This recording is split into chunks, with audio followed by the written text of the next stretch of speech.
I'm Sherry Winston, children's author and aspiring romance suspense novelist. Today is Saturday, February 14th. Happy Valentine's Day. I hope you're feeling the love. All right, we don't have a moment to spare. Let's get into it. First, while I'm doing this, it's your turn to like and subscribe. Look at what I'm doing. Ooh, the pour. Yeah. Babies, this might be the end of the wine train. The next time you see me, it might be with 2 cups of coffee and some no-dos, because the revise is getting revised. But until then, as I said, let's get into it. First, I wanted to say hello to my friends in Orlando. Next week, I will be there attending a children's book festival at Writers Block Books, February 20th through the 22nd. So I hope to see a lot of you out there. I'm looking forward to it. I'm looking forward to seeing many of my bookish friends: James Ponte, Taryn Souders, Ed Masasa, John Shue. You know who you are. I miss you all, and I can't wait to see you. It'll be a wonderful time to reconnect. As I was saying, it's getting critical down in these bookish streets as far as writing and revising is concerned. But I keep promising that you and I are going to talk about the big O. Shh, you know what that means. Outline. I didn't dress up sexy for nothing. No, I want to talk to you seriously a little bit about outlining. As you move through just writing to get your writing out and feeling your way through this process of keeping your resolution or your promise to yourself that this year is going to be the year. This is going to be the year that you get that book written. I am here to help you with that, and I'm hoping that you can help me with my promise to myself that I will stick to this book, what would be my first adult novel. It's something that I've always wanted to do, and I thought this would be great. I can share this process with you. You can keep me honest. If there are questions you have about your process, that's what I'm here for. So, outlining, to be or not to be. I am not a huge outliner, but over the years, I've adopted more and more from the custom. There is a type of writer who is called a pantser, Pantser, which is short for flying by the seat of your pants. And for years that I was that person, I just wanted to see where the story took me. And, I round and around and up and down. And, eventually, because I belonged to a writer's group and I had good people around me and I had good support, I eventually got a few of those novels sold and to publishers, got them published. However, as I've gotten more mature, again, out in these publishing streets, and I have been so very, very blessed and fortunate to have several years over the last few years where I had several where I didn't have anything come out, but then I had a few, more than 3, more than 2, maybe more than 3, where I had 2 or more books come out at the same time. And so when you are keeping that type of pace, you need some kind of blueprint. You just do. And that's what I have found. Now, when I say an outline, there are a myriad of outline approaches that you can take. I still try to stay to the simplest. I do the three act method, where I separate the novel into three parts: the beginning, the midsection, the climax, and the ending. And in a novel, when you're working on a novel, it has what they refer to in the industry as beats. You have to know the beats of the novel. What are the high points? What are the low points? How are they going to fit together? How do they move the story forward? How do they enhance the world of your main characters?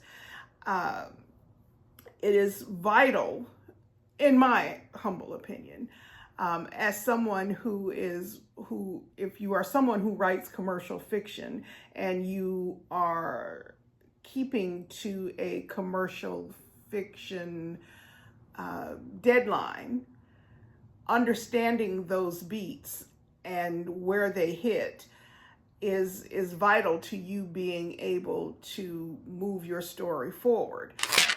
Right now, I think I mentioned that I'm revising two novels, and the one I've already sent the revision in. The other one I'm working on the revision on. They're both children's books.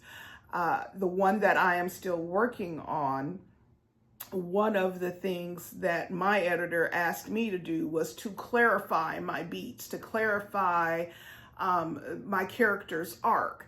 When you know your character's arc, which means your character starts here and they have this problem, and the arc is where they are going to end up at the end of the book. So, they go this way, they go, this bad thing happens, this bad thing happens, this thing happens that they think is good, but it doesn't turn out so well.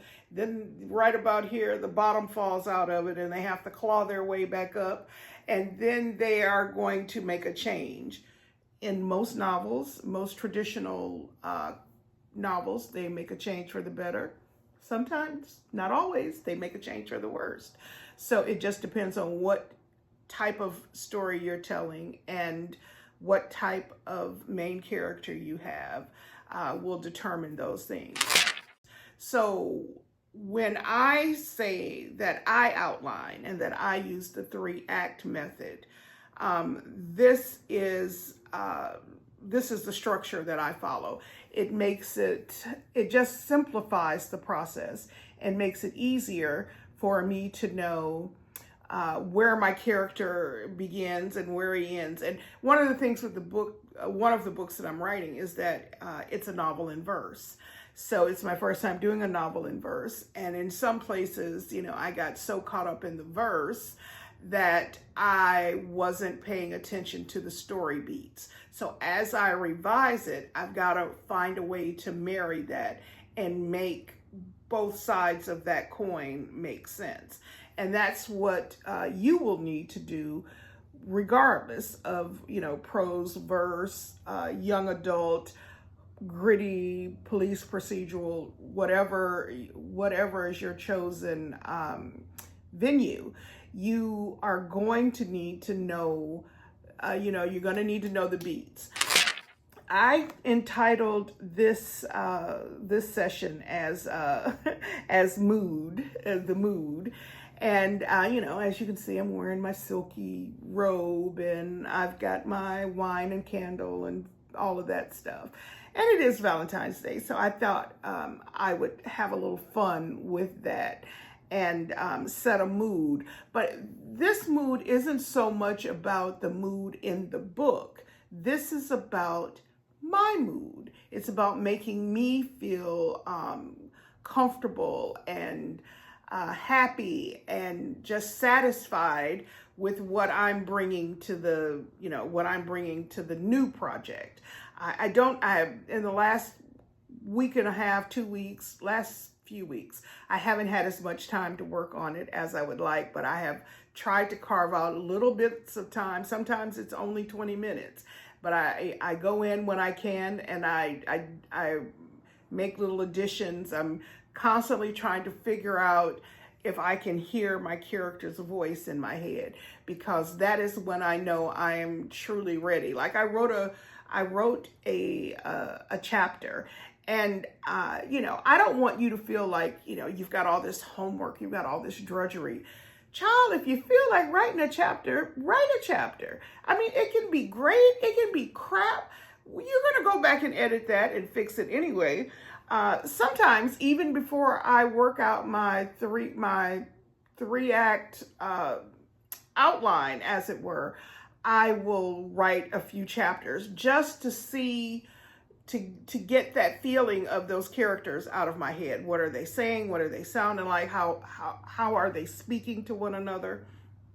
And I think that is perfectly acceptable. And if you, well, not just acceptable, that is a method that has worked for me. You know, I've had several books published, and I was able to do it and oftentimes work on multiple books at one time, because I would follow this method. And when things got too overwhelming, I would just step out of both of those and I would work quietly on something else. You know, sometimes I draw. I've gotten back into crocheting, other creative pursuits that I will share with you later. But that is, you know, that's my take on outlining, is that you outline when you are ready to seriously get into your story. You outline sometimes you may not be like me. It may help you a lot more to have a game plan before you go into writing the story, as opposed to fleshing out some characters first and then going in, you know, and that's okay too. That is perfectly okay. So you do whatever is going to get you to that desk, to that laptop for, you know, 15, 20 minutes a day, 30 minutes a day, an hour a day, you know, an hour 2 or 3 times a week, whatever is going to help you make that a part of your life, as opposed to something that, oh man, I started out at the first of the year doing this thing with Sherry Winston, and you know, man, it's April and I don't know the last time that I sat down and thought about my book. Baby, don't let that be you. That's some other people. Come closer. They ain't gonna get their book published. No, not with that attitude. Not like you and me, because you and me, we gonna show up. We gonna show up and what? Yes, that's right. We gonna show up and show out. That's what we do. So, for those of you, yes, and I haven't even had a sip yet. One moment, please.